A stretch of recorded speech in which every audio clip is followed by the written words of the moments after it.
going to cut to the chase. It gets a little bit psychic out there today, and it rattled me. I've got a visitor out today from Texas. That's right, it's Mr. Rightway, who's in town checking out Super Nintendo World. Look at this guy. He's a celebrity taking photos. I had to show him the local swap meet to show him how real game hunters like to game hunt. Full celebrity status over here. I love it. What's up? You too. You too. I see your shows too, Mr. Mort. People who are really good at it. Especially your little jingle in the beginning.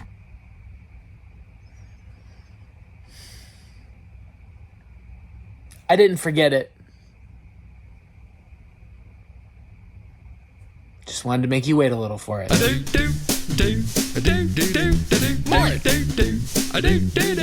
Mort!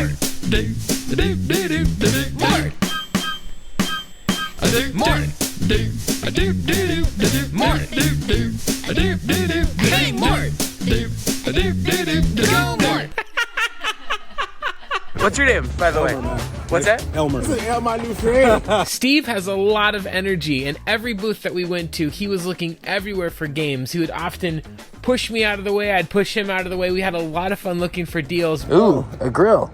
But it was very respectful at the same time. We're both gentlemen. Want some pancakes? I'm trying to lose the weight, not put it on. The first find that I had was probably my favorite find of the morning, and it's this. Earthworm Jim on the PC. I love how it looks and everything with this box art. Inside of it is the game itself as well. You getting it? Oh, yeah. That's nice. Just kidding. The game's... No, yeah, it isn't. It's in there. Come on, man. How much is this? $5. I'll take it. And look at that. You can demo the Grinch on your PC. You can do that. And 100 great kids games. And there is not actually Earthworm Jim inside of here. But I didn't buy this for the game. I bought it for the box because I need more things to display in my game room. There's so much about this that just screams 90s. Right here on the front, 100 free hours of AOL. Mr. Finish Line. He gets America online. Boom.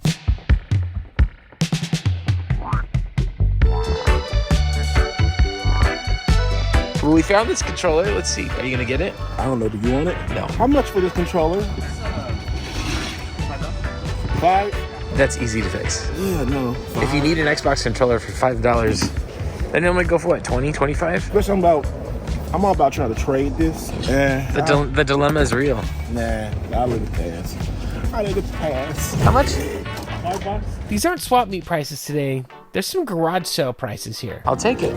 It had the game Motocross Mania 3 inside of it. Slight problem, it totally doesn't work. I played some of this game, Motocross Mania 3. It's a worse playing version of Road Rash. Of all the game series that are out there that need to make a comeback, Road Rash is definitely at the top of the list. I mean, we are due for a fast, 60 frames per second, high-speed arcade version of Road Rash. Can I get an amen in the comments? $5. Let's go. Having a hard time putting this into words, but the next booth we go to, there is an energy in the air that I can't really put my finger on. I can't describe it, words don't do it justice, but this feeling overcomes my soul, and almost immediately, Mr. Rightway finds a sealed game. How much?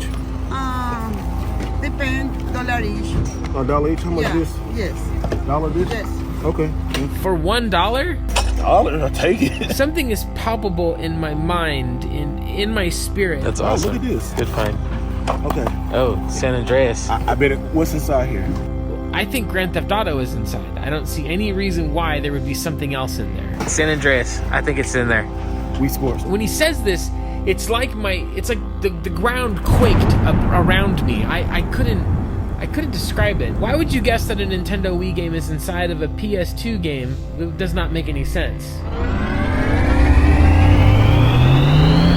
Oh, hey there everyone, it's Mort from Mort's Garage. I wanted to take a minute to thank all of my Patreon subscribers for subscribing to my Patreon and helping this channel. Subscribers not only get behind the scenes content and exclusive posts and giveaways and all kinds of other fun things, but I also at certain tiers will review your channel and give you feedback on what you're making. Head over to patreon.com/Mort's Garage to learn more. And now let's get back to this very exciting episode of Mort's Garage. I had this menagerie of feelings of awe, fear, and pride. Okay. Oh, San Andreas. I bet it. What's inside here? San Andreas. I think it's in there. Wii Sports now. I don't know how he guessed it. I don't want to know how he guessed it. But what I do know is that I wish that I would have predicted Blood Will Tell or Kuon were inside of this copy of Grand Theft Auto, not Wii Sports. I did not open it. I just said Wii Sports. That was for reals on camera. I just said Wii Sports. You can read minds. Well done, Steve. Oh my goodness, my spider senses are tingling. Lesson learned for the next psychic experience.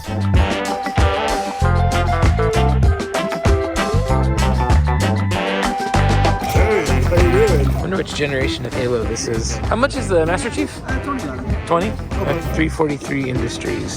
So that's new. We run into the same group that Gabo and I saw a couple weeks ago at the other swap meet and bought some gifts for, and they're finding stuff out this morning as well. Can I see what manuals you got? Game Boy Advance, a bunch of Game Boy games, Pac-Man, Game Boy Player, a bunch of like Game Boy Advance games. We get to this table as they're putting out these PS3 games, and Steve finds this copy of Blitz the League 2. It's sort of like what happens when NFL Blitz meets Mortal Kombat, where you have these overly done hits already from the NFL Blitz world, but then it tries to add this realism of, okay, well, what if that overdone hit was met with a bone fracture and we could really zero the camera in on the moment where can't show it, don't want to get demonetized, and there's this story that's kind of weirdly dramatic. Back when NFL Blitz was running strong, the signature gameplay, it is still to this day one of the best multiplayer games anyone will ever have in their collection. There was so many games coming out year after year, but unlike maybe some of the other sports games that were out there that could find different ways to innovate, the main appeal of NFL Blitz was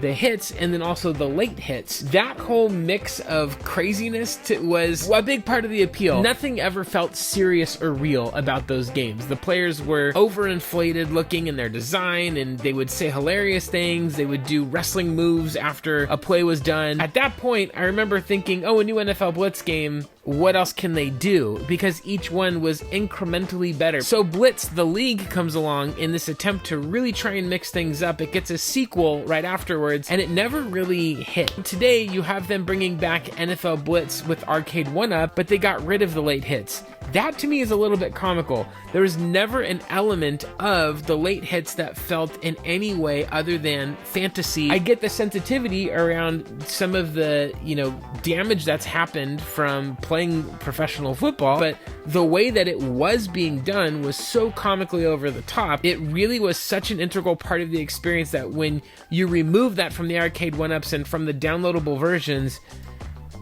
I don't know, I would rather play the versions on the N64, the Dreamcast, the GameCube, etc. Yeah, I had that PS2 grab, but Mr. Rightway grabs those $3 PS3 games and had Blitz 2 in there. $50 game, yo. You! For $3. Spicy! Okay. Your turn. What's under here? What's under this game? Is the PlayStation? NBA 2K7. That's what I think it is. I say, let me say, GTA 5. So, I cheated. Look at you! I could read the side label. Oh, okay. I think so. I don't know. It might not be in there. Let's see. Case and manual. Too bad there's no game. Yeah. Ain't nothing. Too bad game, no. Game not here. I don't see the game gone.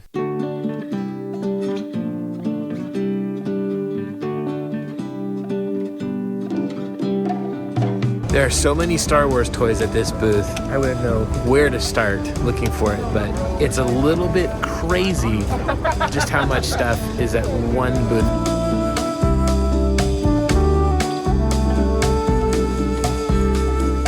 So you work with Chris at Retro Games Plus. Yeah, he's my boss. He's one of the chosen few that gets to bask in the glory of Chris's mini bun. I can only recommend it. We all should be very jealous of his professional experiences that he gets to have as a result of that. Have you guys got anything cool in the store lately? I got another copy of Pokemon Emerald yesterday, which is always like goes expensive now. Yeah. Some really good stuff. Oh, I already love where this is going. Know where this is going? No, I already love where this is going. Here we go. Beautiful. Mr. Tom Hanks. Shout out to Tom. Now, what motivated you to get that for Porchman? I asked him. He's a big Tom Hanks fan. Is he really? Yeah, he has a Hanksgiving. Shout out Porchman. Okay, this is the ugliest PlayStation 3 ever. It works great.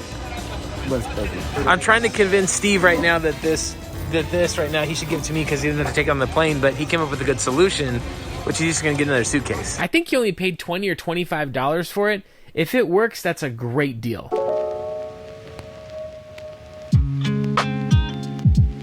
I don't know much about this or what this is, but it apparently is quite a valuable little guide. This vendor had piles of these Batman figures. Asking 15 each on these. And I'd never seen them before. A lot of times at the swap meet, I see a lot of the same Marvel ones or Star Wars ones. 2 for $30. Feel pretty good about that. They both have the original Toys R Us sticker on the side for $6. As the good book says, the sticker doth make it sicker. I was tipped off by Kurt that Dusty had a very rare, hard to find NES box that he brought with him, but he wouldn't budge on the price. That's the only flavor this week. Okay. What are you asking for on this? $100. I was so tempted to buy this. There's some creasing and damage on the sides of the box, but nothing major. I've seen way worse conditioned boxes before. This is quite literally a box I've never seen before. Not at conventions, not at buy-sell trade events. This cover is so iconic and with this old woman skeleton scary thing. This is one that I would be buying it just because I don't see it very often and because the cover is so interesting. I wanted to do it, but I just couldn't pull the trigger on it. This game right here, Too Human. Yeah. They say it may be rare one day because they had to stop producing the game. How much is this wheel? 15? I was also really tempted to get this Mad Catz Dreamcast wheel because I would love to try some of my Dreamcast racing games with the wheel. However, that's a trap. I have steering wheels around me that I always think I'm gonna take this out, I'm gonna use it, I'm gonna set it up, but by the time you get all the pieces together and calibrate it and get it ready to go, the setup is not ideal. It takes a lot of time. Every time I get a racing wheel with the full intention to use it and play it, it just sits and takes up space and I never use it. And with how little I play Dreamcast racing games, I don't know. But you know who's behind me? Look at this. Lewis had this lot of stuff, 3DS and other games that he was saving for Secret Game Stash. Here, they get the full angle. How are you? How's your morning been? Good. I wish I would have known about this first. I would have absolutely bought it. He got a great deal.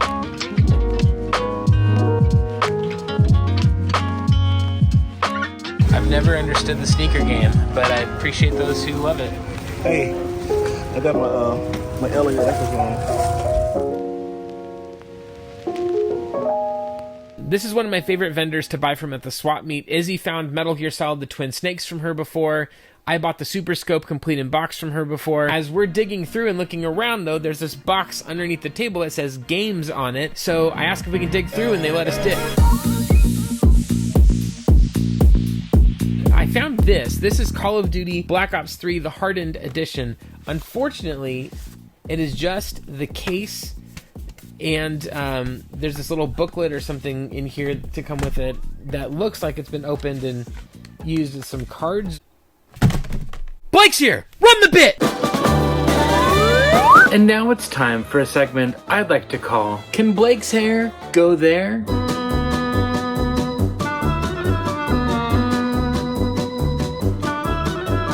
How about in a classic film?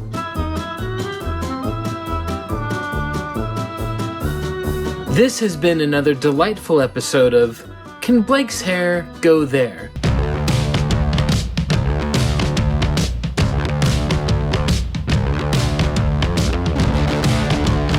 You buy storage units? Just a lot of buyouts of like rag houses and stuff. I mainly sell shirts. The 360 is a great system. There's a lot of great games on that console, and you can mostly find them for really cheap. Same with the original Xbox. For whatever reason, the brand of the original Xbox just doesn't have the same collector-y type of appeal as a Nintendo or as a PlayStation seems to have. This is one that was everywhere when it first came out, and I just never picked it up, but if it's cheap, I'm going to grab a copy today. Dark Sector is one of these games that I believe came out in the launch window. This is one of those games that I think was one of really the first bargain bin titles, which is a bit of a dubious distinction. How much? $3. I will take that. It's one of these games that reviewed okay, but it didn't really do much. People just sort of were like, okay, it's a game, and it's action-y, and it's here. I never really played it before. I didn't have any time where I sat down and really gave this game a fair shake, but today was my day.